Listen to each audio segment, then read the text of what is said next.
Prof.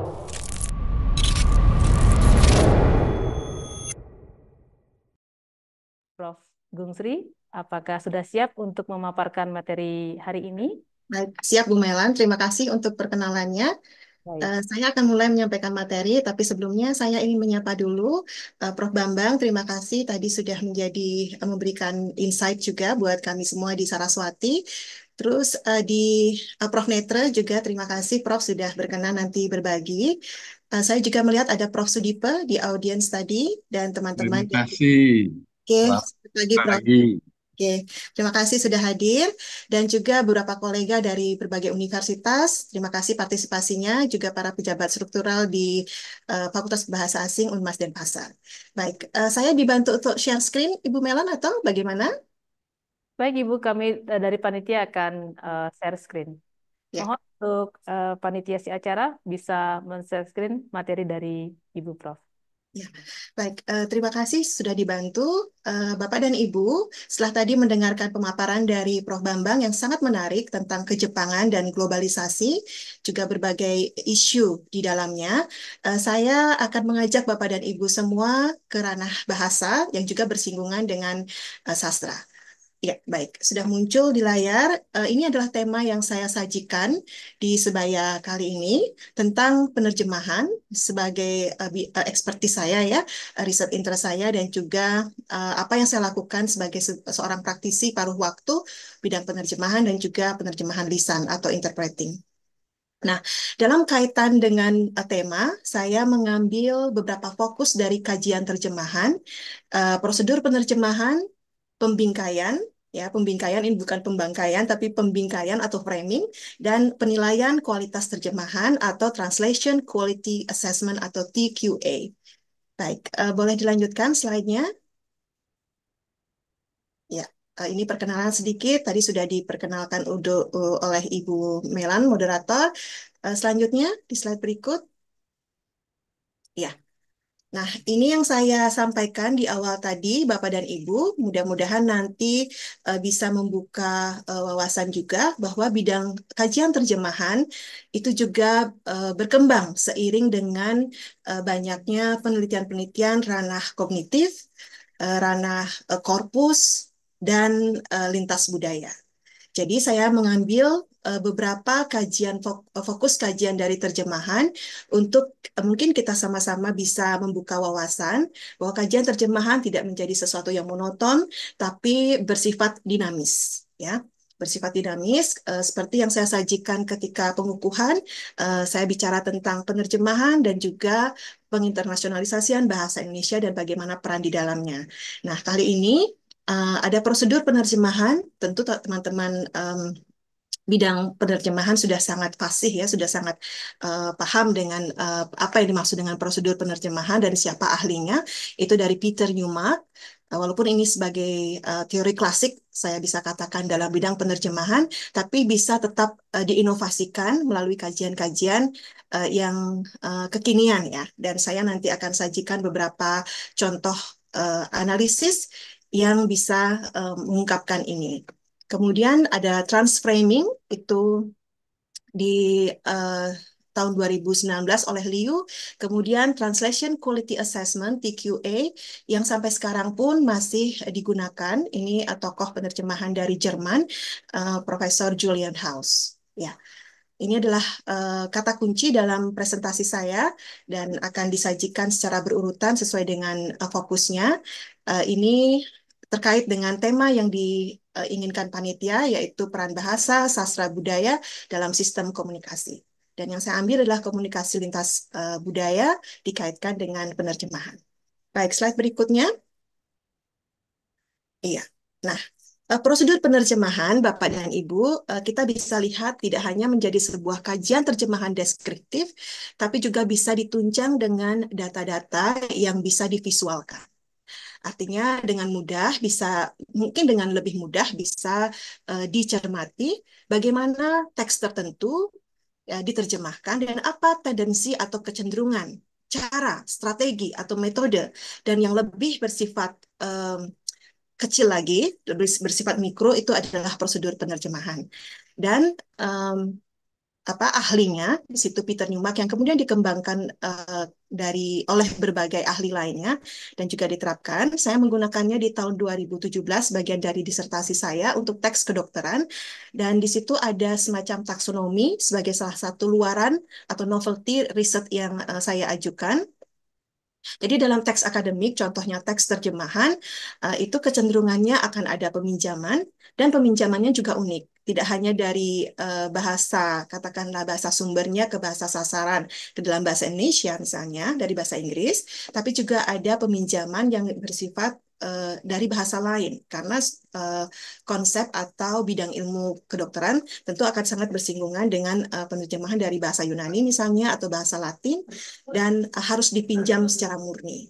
Kemudian juga ada padanan baku, misalnya kalau dalam kedokteran biasanya istilah manajemen diterjemahkan menjadi penata laksanaan. Jadi mengandung makna ada prosedur yang harus dilakukan, tidak hanya sekedar bagaimana sesuatu itu diterapkan, tapi ada langkah-langkah kerja yang harus paten diterapkan agar menghindari kejadian-kejadian yang tidak diinginkan. Ya. Kemudian ada juga di tahun 2019 saya menemukan ini di jurnal Sinta ya, Sinta 3, penerapan dari prosedur penerjemahan misalnya itu bisa dibuatkan pie chart sehingga bisa dilihat apa yang dominan untuk teks tertentu dengan lebih mudah bisa dilihat, kemudian diikuti dengan contoh-contoh kajian yang bersifat deskriptif.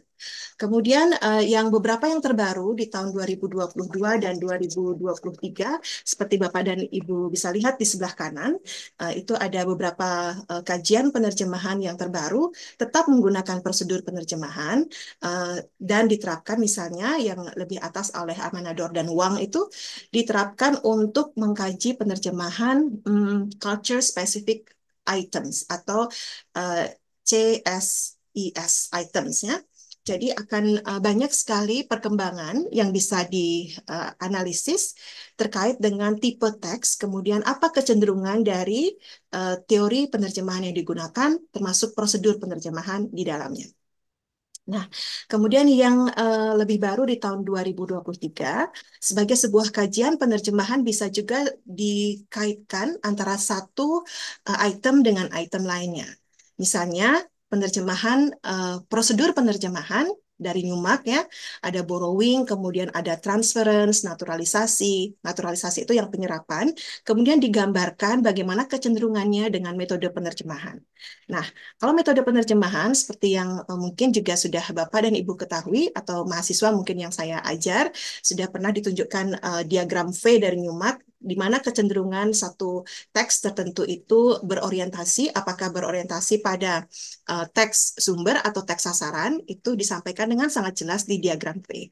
Tapi juga bisa dimodifikasi dengan menunjukkan persinggungan antara prosedur penerjemahan yang bersifat lebih mikro, kemudian ke arah metode penerjemahan yang bersifat lebih makro.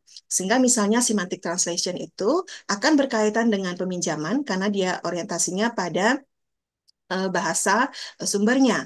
Kemudian yang berorientasi lebih komunikatif agar penerjemahan bisa berterima dengan baik, misalnya faktor keberterimaannya bisa cukup tinggi, sehingga dia akan mendekati prosedur-prosedur penerjemahan yang mendekati communicative translation, jadi bersifat lebih luas dan bisa diterima, sehingga diwujudkan dengan misalnya ada penambahan, kemudian ada perubahan struktur, perubahan pilihan padanan dan lain sebagainya. Termasuk misalnya lebih penyempitan atau perluasan. Baik, di slide berikutnya. Ya. Nah, tentang translation quality assessment ini dari Julian House, profesor yang lebih menekankan atau penggunaannya itu diterapkan dalam English German pairs. But however, the theoretical framework is beyond this language. Ya, jadi menawarkan sebuah framework atau kerangka untuk menilai suatu terjemahan sehingga parameternya jelas ya untuk menurut saya memperkaya kajian terjemahan yang kalau kita ketahui 3 penilaian besar itu ada pada keakuratan atau accuracy, keberterimaan, acceptability atau naturalness di situ, dan yang ketiga adalah keterbacaan atau readability. Jadi untuk menjelaskan ketiga unsur tadi, unsur linguistik dengan melihat registernya yang terdiri dari field, tenor, and mode. Kemudian dari genre-nya atau genre-nya itu bisa dilihat kecenderungan melalui big data atau korpus yang ada. Sehingga kajian terjemahan tidak hanya menjadi misalnya ada yang berasumsi begitu-begitu saja, tapi bisa dibuat lebih dinamis juga dengan menggunakan data yang bervariasi. Seperti yang sedang saya bimbing mahasiswa itu menggunakan perbandingan hasil terjemahan DeepL Translation dan Google Translate. Ya, kebetulan saya ada kegiatan pengabdian masyarakat di daerah Pupuan, Tabanan, jadi saya ambil data di situ dengan membimbing mahasiswa, mencoba untuk menerapkan teori ini dalam konteks bahasa uh, Indonesia, Inggris, dan vice versa. Begitu sebaliknya. Ya. Jadi dalam field itu bisa dilihat subject matter dan social action-nya. Nanti di akhir saya juga tunjukkan salah satu contoh bagaimana sebuah teks yang kebetulan ini berbahasa Cina atau Mandarin diterjemahkan ke dalam bahasa Inggris dan apa yang bisa dikerjakan. Dan itu juga di tahun 2024, jadi bersifat sangat baru dan berterima di jurnal Scopus Cogent Arts and Humanities. Baik, selanjutnya. Ya. Nah, setelah tadi ada prosedur penerjemahan, kemudian ada Translation Quality Assessment atau TQA, ada juga kita bisa membuat kajian terjemahan dengan melakukan framing atau pembingkaian. Nah, pembingkaian di sini biasanya kita akan lihat, kalau saya amati, digunakan pada terjemahan jurnalistik atau penerjemahan teks berita. Ini menjadi sesuatu yang menarik karena pada prinsipnya sebetulnya ketika saya ada pengalaman menjadi tim seleksi untuk penerjemah di Balai Bahasa, tentu para penilai yang juga salah satunya adalah penerjemah senior di Bali, itu mengindikasikan kalau terjemahan tetap merupakan satu kajian terjemahan yang tidak bisa melenceng atau menghilangkan beberapa bagian dari teks. Nah, itu kan konsep seorang praktisi. Dan kemudian jika dikaitkan dengan teori, memang ada loss, gain, and skewing. Nah, dalam konteks kajian terjemahan teks berita, ternyata ada cara untuk menjelaskan mengapa misalnya teks dalam konteks bahasa Inggris atau bahasa Indonesia itu akan mengalami cukup banyak perubahan atau penyesuaian. Karena sifat teks tertentu, misalnya teks berita, di konteks Indonesia mungkin ada proses untuk penyesuaian penghalusan bahasa supaya tidak menjadi sesuatu yang sangat sarkas gitu ya di media massa. Kemudian diperhalus, ada juga bagian-bagian yang harus dihilangkan. Nah, bagaimana seorang analis atau peneliti mengidentifikasi itu kemudian menjelaskan melalui uh, apa kajian terjemahan bisa menggunakan dengan pembingkaian. Dan ini dilakukan, pembingkaian juga menarik karena berkaitan dengan yang disebut dengan istilah trans-editing. Ya, trans-editing ini merupakan istilah yang dibuat oleh Stating dengan menyebut bahwa penerjemahan itu bisa juga menjadi satu kajian yang tidak hanya terjemahan murni, tapi juga trans-editing. Seperti post translation itu berlaku untuk penerjemahan editing untuk penerjemahan mesin ya. Yang saya pernah ikuti kuliah umum dari Prof. Bahrem dari Unika Atmajaya ya. Kemudian contoh penerapannya ini ada pada teks berita ya. Kita akan lihat nanti contoh-contohnya seperti apa penelusuran melalui pembingkaian ini, apakah itu framing tone atau nadanya diperhalus, kemudian framing device, ada alat-alat menyatakan satu pernyataan itu yang dihilangkan atau diganti, apakah metafora, kemudian ada pernyataan retorik, dan lain sebagainya. Kemudian ada juga framing meaning, kemudian framing degree, tingkat keberterimaannya, kemudian tingkat netralitasnya, apakah negatif, positif, kemudian netral, dan juga transframing sebagai sebuah strategi dengan indikator 4 hal tadi. Ya. Meaning, kemudian device, tone, dan degree. Selanjutnya, baik. Nah, Kaitannya dengan pembingkaian tadi, Bapak dan Ibu, saya ingin kembali kepada teori klasik dari terjemahan atau kita bisa sebut teori Skopos. Teori Skopos ini kalau diidentifikasi oleh beberapa kolega dosen yang menyajikan kajiannya di terjemahan Utauruk et al. Itu menyajikan bahwa kajian teori Skopos ini adalah functional theory atau functional approach. Jadi sifatnya adalah each tag is produced for a given purpose and should serve the purpose. Jadi tujuannya penerjemahan itu memiliki tujuan tertentu untuk apa itu diterjemahkan, untuk siapa, sehingga terjadi penyesuaian di dalamnya. So the Scopus rule thus reads as follows. Jadi itu diterjemahkan, kemudian diinterpretasi, nanti bisa dibaca, dan juga bisa ditulis in a way that enables your text or translation to function in the situation in which it is used. Jadi kata kuncinya penggunaannya. And with the people who wants to use it and precisely in the way they want it to function. Jadi kata kuncinya juga function untuk teori Scopus ini. Kemudian saya juga mencari referensi penunjang untuk sifat dari teori Scopus ini. Saya dapatkan dari Ibu Haru Deliana Dewi dari Universitas Indonesia bahwa teori ini memungkinkan satu teks sumber diterjemahkan dengan cara yang berbeda. Jadi konsepnya mengapa misalnya ada perbandingan hasil, ya kajian terjemahan itu kan juga ada yang pernah menyajikan satu teks kemudian diterjemahkan, ada memiliki dua versi terjemahan, kemudian itu dibandingkan. Jadi berrelasi dengan teori Skopos yang menyebutkan terjemahan itu didasarkan pada fungsinya dan untuk apa, untuk siapa itu diterjemahkan. Baik, setelah teori Skopos di slide berikutnya, ya, di slide berikutnya saya akan menyajikan ini ada penerjemahan dan komunikasi lintas budaya.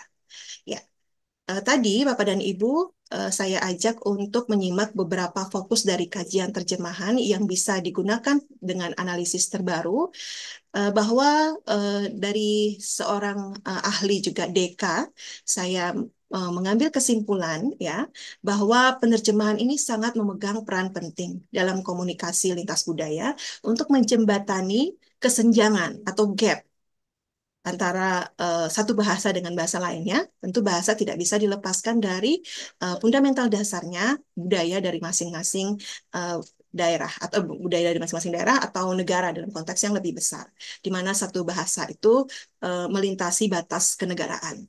The variety of languages with different cultures and the necessity of communications in human life cause translation to be a very effective factor. Jadi boleh di-highlight a very effective factor in communicating, exchanging cultures and knowledge. Ya, jadi peran penerjemah di sini not only should concentrate on how to convey the same meaning, but also attempts to show the similarities between two cultural perspective. Jadi akan muncul dissimilarities ini akan muncul di hasil terjemahannya nanti seperti apa penyesuaian-penyesuaian yang dilakukan penerjemah untuk mengkomunikasikan dan mencapai tujuannya sesuai dengan teori Skopos tadi. Baik, saya akan tunjukkan di slide berikutnya bagaimana translation, contoh kecil ya, ketika pengalaman mengajar mahasiswa Jepang dari Shitanoji University yang datang di tahun lalu. Mereka diwajibkan untuk mempresentasikan budaya atau topik-topik yang terkait dengan SDG sebetulnya ya. Apakah itu bidang lingkungan, kemudian terkait dengan keseharian, kita berbagi budaya di situ. Mahasiswa belajar bahasa Inggris, mereka orang Jepang, yang belum terlalu fasih berbahasa Inggris ya. Jadi mereka diminta untuk menyajikan tim dosen sastra Inggris ya di Fakultas Bahasa Asing ini menjadi mentor mereka, menjadi pengajar untuk berlatih bahasa Inggris dan menggunakannya untuk kepentingan komunikatif. Salah satunya diindikasikan melalui presentasi. Ada hal yang menarik di situ bahwa ketika misalnya ketidakfasihan berbahasa ini bisa dilakukan dengan penerjemahan. Jadi saya melihat inisiatif mahasiswa untuk mengkomunikasikan idenya yang dalam bahasa Jepang itu, kemudian dia komunikasikan dengan menggunakan bahasa Inggris. Dan kita bisa belajar banyak dari hal-hal yang disajikan. Salah satu contohnya Misalnya satu message kecil yang saya lakukan riset ini bersama teman di sastra Inggris, Ibu Desi dan juga Betty Sensei. Ini sedang proses penerbitan di jurnal bereputasi.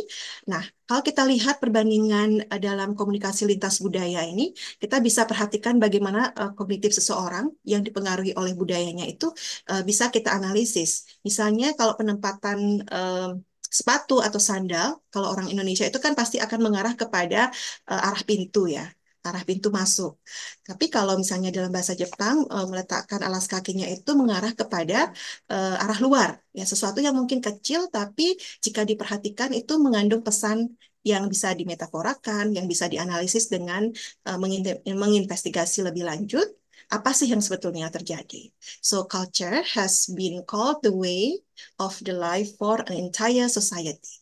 Jadi riset-riset yang bisa menjadi bagian dari komunikasi lintas budaya itu um, bisa difokuskan pada word, outlook, and values, nilai-nilai, kemudian bagaimana kita sebagai bagian dari masyarakat dunia ini memandang satu nilai yang ada dalam diri kita, kemudian dalam masyarakat tempat kita bernaung.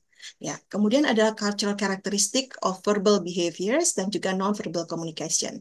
Itu kalau yang ingin menganalisis misalnya kajian terjemahan yang berbasis budaya, bisa dianalisis dari mungkin inspirasi beberapa hal pokok tadi, yang word outlook, kemudian culture characteristic, dan juga non-verbal communication. Baik, selanjutnya, ya, di slide berikutnya saya akan menyampaikan, kita kembali ke framing tadi, bahwa dalam framing di sini, framing adalah pembingkaian, ya. Bagaimana cara memandang sesuatu? Mungkin begitu secara ringkasnya atau secara teknis mudah dipahami. Membingkai adalah memilih beberapa aspek realitas dan menjadikannya lebih salient dalam mengkomunikasikan teks untuk menunjukkan satu masalah tertentu, interpretasi kausal, evaluasi moral, dan atau rekomendasi apa yang disampaikan. Ya. Jadi kalau kita teliti apa yang dimaksud dengan framing oleh Entman ini, kita bisa lihat misalnya mengkomunikasikan teks untuk menunjukkan satu masalah tertentu. Misalnya kalau framing ini kebetulan yang saya gunakan analisisnya itu dalam teks berita, seperti yang saya sampaikan tadi. Di sini, mohon maaf tampilannya jadi agak berubah ya.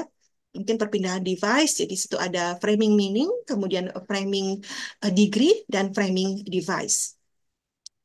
Tiga indikatornya. Kemudian di slide berikutnya akan terlihat bahwa pembingkaian ini bisa dilihat, boleh ditunjukkan slide berikutnya. Ya, ini transframing strategies dan framing tone. Ya, maaf kalau tidak terlihat, tapi saya sebenarnya mengupayakan ini sudah betul ya pada kotak-kotaknya.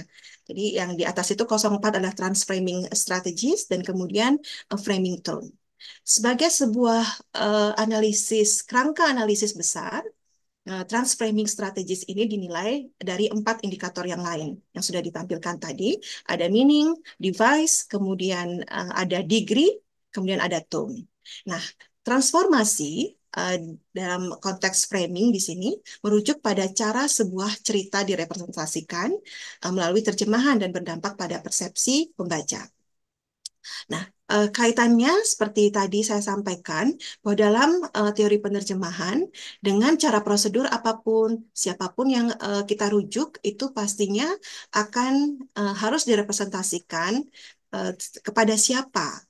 Ya, fungsi dari terjemahan itu juga harus menjadi pertimbangan, analisis, dan fokus ketika misalnya mendeskripsikan atau mempertanggungjawabkan klasifikasi kita terhadap satu prosedur tertentu. Mungkin ini bisa menjadi catatan atau cara menggali supaya kajiannya atau analisisnya tidak menjadi sesuatu yang monoton. Ya. Kemudian juga bisa dilihat bagaimana framing tone, misalnya nada, apakah teks sumber dan teks sasaran ini senada tidak? Satu frekuensi tidak atau satu server tidak begitu ya. Satu hal yang bisa menjadi misalnya dari negatif kemudian netral atau positif ketika diperbandingkan dengan teks sumbernya. Hasilnya seperti apa ya? Itu yang bisa menjadi fokus dari pembingkaian sehingga kajiannya tidak hanya pada prosedur penerjemahan saja tapi dicoba untuk membuat bingkai yang berbeda dengan kacamata berbeda, perspektif berbeda melalui framing. Ya. Selanjutnya, ya, baik. Kalau prosedur penerjemahan, Bapak dan Ibu, mungkin saya bisa berbagi juga sedikit agar tidak menjadi kajian produk penerjemahan ya, karena kan kajian terjemahan itu bisa bersifat dari produk, kemudian dari prosesnya. Ya, proses mungkin apa bisa dilihat di ranah kognitif. Baru-baru ini saya juga menjadi anggota peneliti untuk sebuah kajian dari proses penerjemahan. Kami meneliti bagaimana cara kerja otak itu berkaitan dengan kognitif dan kita berkonsultasi dengan dokter spesialis neuro ya untuk menjelaskan proses penerjemahan ini. Nah, itu di sisi lain proses penerjemahan. Kalau dalam produk supaya tidak menjadi sesuatu yang monoton, jadi teks yang sudah ada kemudian dianalisis dengan prosedur penerjemahan. Mungkin bisa dikaitkan dengan fungsi kita sebagai seorang pengajar, mengajak mahasiswa misalnya field study, kemudian apa yang ditemukannya di situ. Kebetulan saya ambil ini di sebuah riset saya yang dilakukan di sebuah desa di Kabupaten Bangli, dekat cukup dekat dengan Penglipuran. Di sini ada Desa Demulih, mungkin ada yang dari Bangli, Bapak dan Ibu ya. Di sini kami mengidentifikasi tanaman upakara atau upacara. Tentu kajian utamanya bisa dicarikan ke ekolinguistik begitu ya. Tapi saya mendapatkan ide bagaimana sih mahasiswa yang saya ajak dalam field study ini, dia menyimpan kata-kata atau mengidentifikasi istilah-istilah tanaman itu dalam bahasa Bali, kemudian dia harus menuliskan itu melalui teks deskriptif dalam bahasa Inggris. Pasti di situ ada komunikasi lintas budaya, bagaimana mengkomunikasikan fungsi dari tanaman tertentu, kemudian bagaimana menyebutkannya dalam bahasa Inggris. Di situ ada teks yang mereka produksi, kemudian akan saya analisis ya, dan kebetulan ini sudah terpublikasi juga di salah satu jurnal apa Scopus ya. Ini saya mencoba menggunakan software misalnya ya untuk melakukan inovasi dalam penerjemahan sehingga bisa dilihat kecenderungan itu mana yang lebih banyak dari prosedur penerjemahan. Dan prosedur penerjemahan yang digunakan pun teori yang klasik dari Newmark. Apakah ada di situ misalnya peminjaman dan seberapa banyak peminjaman yang terjadi, kalaupun misalnya ada padanan bakunya seperti apa, kemudian berapa frekuensi yang terjadi, bisa dianalisis dan ditunjukkan dengan lebih formal ya, sehingga bisa terlihat atau diperbandingkan lebih cepat hasilnya. Nah, ini menunjukkan kombinasi atau inovasi-inovasi kajian terjemahan yang digunakan untuk mengkomunikasikan lintas budaya tadi. Ya, selanjutnya, baik.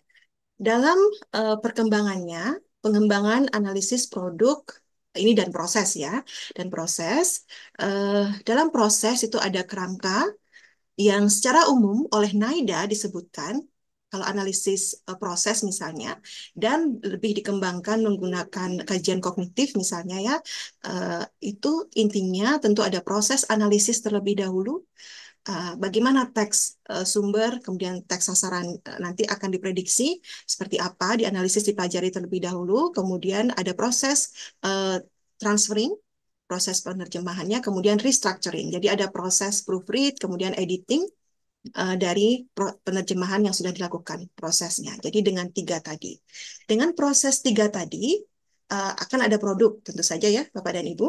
Nah, di sini akan ada kita bisa lihat prinsip-prinsip penerjemahan yang terus menjadi landasan bagaimanapun teori atau kajian terjemahan itu dikembangkan. Akan ada loss of information, kemudian addition of information, and skewing of information. Jadi skewing itu ada proses pergeseran gitu ya, yang kita anggap sepertinya ini kurang cocok gitu. Dan kalau fitur-fitur linguistik ini ada di buku saya yang di Art of Translating, sudah sangat jelas ya, contohnya dari Pak Margono dulu, dari dosen saya di kajian terjemahan itu sifatnya sangat klasik contohnya, tapi sangat mengena menurut saya bagaimana menyajikan loss and addition of information itu dari perspektif tensis bahasa Inggris yang tidak ditemukan, konsep kala dalam bahasa Inggris yang tidak ditemukan dalam bahasa Indonesia, sehingga di situ akan lebih mudah memberikan contoh bagaimana proses loss of information dan addition of information yang terjadi. Mohon maaf, Prof. Ya, Mohon maaf, Prof, waktunya tinggal 2 menit lagi. 5 menit? 2 menit. 2 menit, baik. Oke, kalau begitu silahkan ditunjukkan slide berikutnya. Ya, ini prosedur penerjemahan melalui konsep apa istilah budaya. Nanti kita bisa lebih perdalam kalau ada diskusi. Kemudian selanjutnya, ya selanjutnya boleh diklik saja. Ya, ini pergeseran transition shift ternyata masih bisa dianalisis ya. Nggak apa-apa. Ini bisa dianalisis dan ini saya lihat baru diterbitkan di jurnal UKM atau 3L ya. Malaysia ini yang menulis anak linguistik ya, S3 linguistik Udayana. Saya sangat tertarik dengan kajian ini. Walaupun transition shift dari Catford itu bisa diidentifikasi melalui cognitive affective map. Ini sangat menarik. Jadi melihatnya dengan basis korpus juga. Selanjutnya, ini beberapa slide terakhir saja. Ya, ini pembingkaian. Contohnya, boleh dilihat contoh slide berikutnya. Bagaimana proses pembingkaian itu terjadi. Ini ada satu berita, misalnya yang ditinjau dari headline-nya. Kalau menganalisis berita, pasti tidak akan terlepas dari apa headline-nya, kemudian lead-nya, dan kemudian isinya. Biasanya akan terjadi pergeseran. Ini menganalisis tentang framing dalam teks antara news. Jadi bagaimana sangat terjadi pergeseran dari judul saja bisa dilihat, kemudian berbasis analisisnya paragraf to paragraf.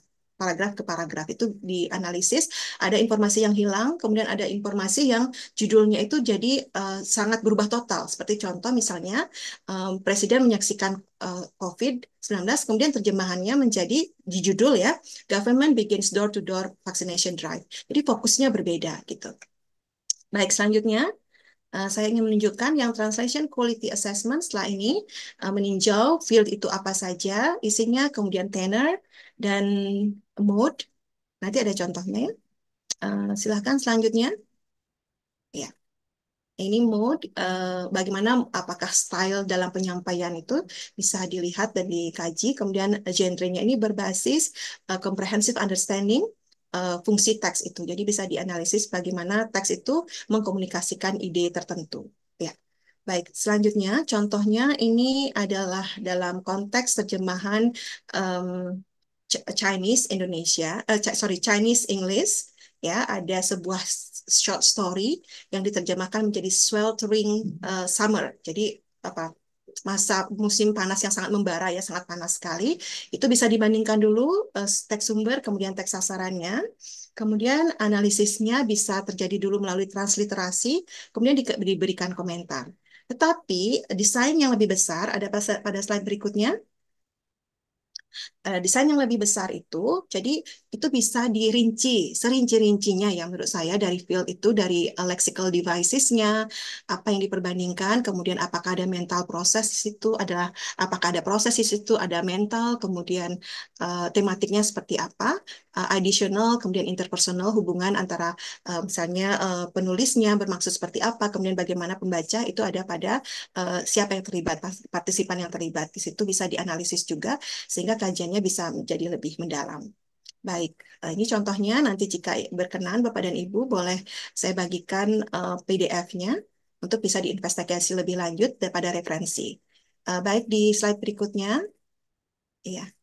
Ini adalah penutup, jadi dengan apa yang saya sajikan tadi, kajian terjemahan bisa menjadi sesuatu yang lebih inovatif dan variatif, kemudian bisa dilakukan lebih dalam mengenai dengan kacamata prosedur penerjemahan, kemudian framing dan translation quality assessment atau TQA. Dan semuanya ini merupakan pengembangan dari kajian-kajian klasik terjemahan yang bisa sekarang diperluas melalui kajian berbasis linguistik, korpus, kognitif, dan juga komunikasi lintas budaya. Selanjutnya, ini referensi yang saya gunakan ya sebagai pembuka wawasan kalau ingin menginvestigasi lebih jauh bisa dari sini, juga sebagai pertanggungjawaban quotation yang saya lakukan. Dan terakhir, ya, terima kasih banyak atas perhatiannya. Every act of communication is a miracle of translation. Mudah-mudahan ini bisa menginspirasi Bapak dan Ibu. Terima kasih atas perhatiannya. Mohon maaf kalau ada hal-hal yang kurang berkenan atau kekurangan dalam hal yang saya sajikan. Terima kasih. Silahkan saya kembalikan ke Ibu Melan selaku moderator. Baik, terima kasih Ibu Prof untuk materi yang sudah diberikan. Demikianlah tadi materi kedua dari narasumber kita, Ibu Prof. Agung Sri Ruwajayantini SSM HUM dengan judul Penerjemahan dalam Komunikasi Lintas Budaya, Prosedur Penerjemahan, Pembingkaian, dan Penilaian. Jadi kita akan memasuki sesi tanya jawab. Kami mengundang Bapak, Ibu, dan adik-adik mahasiswa yang ingin bertanya kepada pembicara kedua kita. Silakan bisa menulis di kolom chat ataupun menggunakan fitur raise hand. Kami persilakan ya.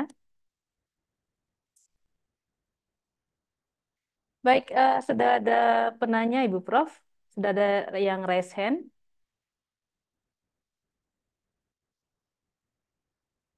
Silakan Bapak. Baik, terima kasih atas waktunya. Perkenalkan, nama saya Hendra dari FBA Unmas Denpasar. Jadi tadi saya sudah menyimak eh, mengenai presentasi dari Ibu Prof. Seperti itu. Jadi tentang terjemahan, saya yakin Ibu Prof. pasti sudah lama eh, apa namanya itu mengkaji bidang terjemahan seperti itu. Yang saya mau tanyakan, eh, jadi kan semakin berkembangnya teknologi seperti itu sudah ada namanya seperti Google Translate, kemudian ada ChatGPT dan DeepL seperti itu yang sangat membantu dalam menerjemahkan dari bahasa Indonesia ke bahasa Inggris atau ke bahasa lainnya seperti itu. Nah, kebetulan saya juga ketika menulis artikel internasional itu karena saya bidangnya juga bukan sastra Inggris, itu saya juga menggunakan eh, bantuan program seperti itu ya. Apakah menurut Prof. Gonianti ini penggunaan aplikasi tersebut itu berdampak kepada penerjemah apa namanya itu penerjemah seorang seperti itu. Kemudian apakah hasil terjemahannya itu layak diakui sebagai apa terjemahan yang sudah bagus seperti itu? Pertanyaan saya, Prof. Baik, terima kasih pertanyaannya Bapak Made Hendra Dwi Karmawan Sudipa. Ingin langsung menjawab Ibu Prof? Baik, ya. Terima kasih Pak Hendra untuk pertanyaannya. Ya, saya kira pertanyaan ini menjadi pertanyaan banyak orang ya di masa di era AI ini, apakah layak tidak ya hasil terjemahannya, kemudian apakah bisa digunakan, apakah bisa digunakan sebagai acuan. Ya, dengan menyebut beberapa device tadi atau aplikasi, saya berpikir begini ya, selaku peneliti terjemahan dan juga praktisi penerjemahan. Jika bahasa, katakanlah terjemahan dari bahasa Indonesia ke bahasa Inggris ya, kasus kita ya Pak Hendra ya, mungkin Pak Hendra menggunakannya, nggak tahu bahasa sumbernya bahasa Jepang atau langsung gimana? Bahasa sumbernya biasanya bahasa Jepang atau bahasa Indonesia kalau mau menulis ke artikel jurnal? Biasanya dari Indonesia ke Inggris biasanya. Bisa ke Inggris ya.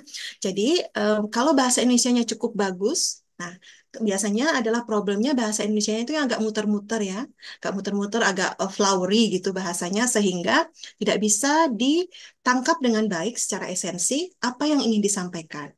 Ya, itu kasus pertama sehingga bahasa sumbernya kalau dalam konteks Indonesia Inggris menurut saya bisa digunakan ya sebagai awal ini proses awal karena kan kita tidak bisa menutup mata atas adanya AI ini dan kita tidak menggunakan kesempatan misalnya untuk lebih mempercepat pekerjaan kita. Nah, jadi dalam konteks misalnya kita ingin menerjemahkan kalau inputnya cukup bagus, cukup rapi dengan pilihan kata yang tepat, menurut saya cukup bisa membantu. Jadi harus dilihat dulu teks sumbernya, karena interaksi terjemahan tidak bisa dilepaskan dari kualitas teks sumbernya. Katakanlah sebagai seorang pengalaman praktisi membantu beberapa di tahun-tahun sebelumnya ya, ketika belum terlalu sibuk begitu, saya memperhatikan kalau dalam membuat teks akademik biasanya banyak sekali informasi yang sifatnya redundant gitu ya dan tidak jelas. Sehingga penerjemah itu harus berusaha dulu mengerti maksud dari kalimat ini apa sehingga memudahkannya nanti untuk menerjemahkan. Jika menggunakan mesin translation itu akan cukup pusing ya kalau konteks kalimatnya misalnya tidak jelas dan kemudian diulang-ulang. Nah, Dalam hal seperti ini, menurut saya bisa dibantu menggunakan AI ya, tapi harus dilihat dulu kemampuan kita nanti untuk memeriksa hasil terjemahan supaya tidak menjadi sesuatu yang memalukan jika itu misalnya akan digunakan sebagai publikasi. Nah, jika itu sudah didapatkan hasilnya, peran dari seorang penulis atau seorang penerjemah ini meneliti kembali, kan ada tadi proses restructuring ya. Jadi itu harus difungsikan proses itu, harus dilakukan proses itu sehingga terjemahannya cukup baik dan ketika diajukan ke satu jurnal itu cukup bisa terbaca, paling tidak terbaca. Walaupun nanti pada akhirnya editor jurnal akan menyarankan misalnya ada proofreader dari native speaker gitu, native speaker yang bisa lebih memperhalus gaya atau style. Tapi paling tidak idenya bisa berterima dan dibaca oleh reviewer dengan baik. Itu. Itu kira-kira jawaban saya, Pak Hendra. Ada yang terlewat? Tidak ya?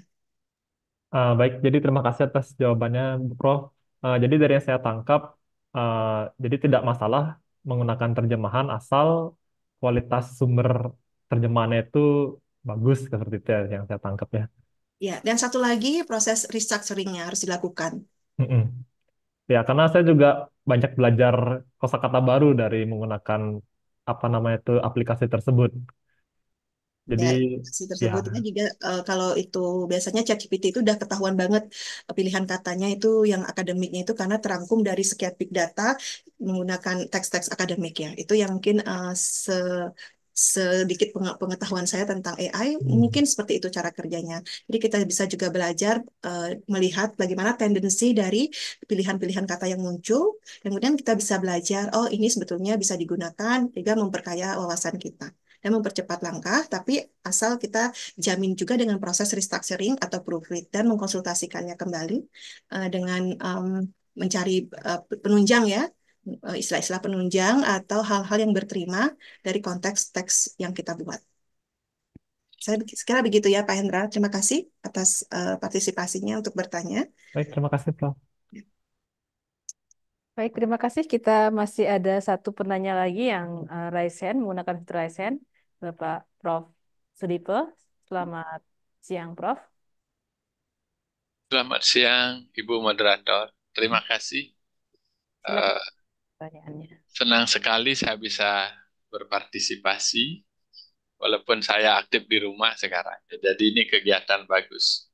Ibu Prof. Jayantini memang saya kenal sudah lama sekali dan membidangi terjemahan. Dari apa paparan yang sudah saya mendapat cukup banyak wawasan. Yang saya ingin dapat penjelasan lebih jauh ya. Salah satu dari sajian ini ada istilah trans editing. Trans editing. Nah, tentu menurut stating ini tahun 1989 kan katanya teks berita. Ya. Nah, pertanyaan saya, pada waktu menerjemahkan sudah ada proses, prosedur, dan sebagainya. Tapi pada waktu editing, tadi juga sudah terdengar ada restructuring. Nah, kemana arah kecenderungannya? Apakah ke domestikasi atau ke forinisasi? Itu mohon penjelasan. Terima kasih, Ibu Prof. Jayanti. Ya, Langsung dijawab nggih, Bu Melan? Iya, silakan Ibu Prof. Baik, terima kasih Prof. Sudipe. Senang sekali bisa bertemu virtual. Kemarin juga kita bertemu sebenarnya Prof. di acara HISKI ya. dengan Ibu Maria Banda. Saya menyimak juga pertanyaan Prof. sangat aktif. Walaupun di usia purna tugas, nih Prof. Terima kasih sudah hadir juga. Baik, saya ingin mungkin Niki berbagi sedikit Prof. Sepanjang interpretasi Tiang, mungkin jadi kalau ada tambahan dari Prof tadi untuk mengamati kecenderungan sesuai dengan nanti pengalaman menulis juga yang banyak sekali Prof sudah menginspirasi. Kalau Tiang lihat dari penerjemahan teks berita ini, ya kalau dilihat apa itu domestikasi atau forinisasinya, ya kalau Tiang lihat akan lebih menyentuh kepada dia bahasa targetnya. Ya, bagaimana dia melakukan ini mendomestikasi berita-berita. Mendomestikasi, setelah yang pernah dulu mengambil kajian ini di S2, dulu mengambil forenisasi dan domestikasi, akan ada kecenderungan-kecenderungan, misalnya dilihat dari pilihan-pilihan katanya, atau juga konsep function di dalamnya tadi, teori Skopos, kemana arah pendekatannya. Jadi dengan adanya upaya untuk memperhalus, kemudian untuk apa, memberikan layanan atau membuat teks berita itu berterima, tentunya harus mendekati ke dalam bahasa audiens targetnya, target audiensnya tentu saja. Sehingga dalam hal ini muncul kecenderungan untuk yang lihat akan ada domestikasi dari segi metodenya untuk membuat itu lebih komunikatif. Tapi beberapa hal mungkin yang harus dipertanggungjawabkan kalau ada terjadinya kehilangan informasi. Perubahan tone mungkin bisa dilakukan, device, kemudian makna yang menurut yang harus agak dijaga, mungkin sebagai sebuah kritisi dari alur dari penerjemahan teks teks berita, juga informasinya ini sebenarnya tidak boleh hilang. Kalaupun misalnya dalam judul, seperti tadi ada contoh yang fokusnya dibedakan, um, misalnya apa vaksinasi door to door-nya yang ditonjolkan. Nah, jadi ini menurut yang harus bisa dipertanggungjawabkan kenapa itu berubah fokus misalnya atau terjadinya perubahan makna di dalamnya. Karena tujuannya tentu adalah untuk menyesuaikan dengan kaidah pemberitaan, kaidah-kaidah penyiaran dalam bahasa targetnya tentu saja. Oke. Menurut yang seperti ini ke Prof, Oke. mudah-mudahan bisa menjawab. Oke. Terima kasih. Mungkin ini sudah selaras Oke. karena saya beberapa tahun terakhir ini mengajar English for Journalism. Jadi saya sudah praktekkan itu. Memang mahasiswa pada awalnya agak ragu-ragu, tapi dengan beberapa kali latihan dan penulisan, nampaknya ini saya kira satu step atau langkah yang bisa memberi kepuasan kepada target, bahasa target. Ya, terima kasih Bu Prof. Terima kasih, Ya, Pak selamat Prof. siang. Ya, Sehat selalu. sama, Jadi, sama Bu moderator. baik, Prof. Terima kasih atas pertanyaannya. Baik, pertanyaan dari Prof. Sudipo tadi adalah pertanyaan terakhir untuk sesi kedua kali ini. Mohon maaf karena keterbatasan waktu tidak bisa menampung pertanyaan dari peserta lainnya. Dan saya ucapkan terima kasih Prof. Agung atas paparannya yang sangat menarik dan juga membuka wawasan, terutama tentang proses penerjemahan. Dan izinkan kami panitia menyerahkan sertifikat secara online kepada Prof. Agung. Untuk petugas, kami silakan. Baik, kita berikan aplaus untuk Prof. Agung Sri Ruwajayantini SSM HUM, dan tanpa mengurangi rasa hormat, jika Ibu ada kepentingan lain, kami persilakan untuk meninggalkan ruangan Zoom ini. Terima kasih. Terima kasih Ibu Melan dan Bapak Ibu lainnya. Mohon izin, setelah ini saya ada satu kegiatan lainnya yang harus saya ikuti. Terima kasih atas kesempatannya dan nanti saya akan jawab pertanyaan yang ada di chat room. Oke, terima kasih. Selamat siang. Selamat siang, Ibu Prof.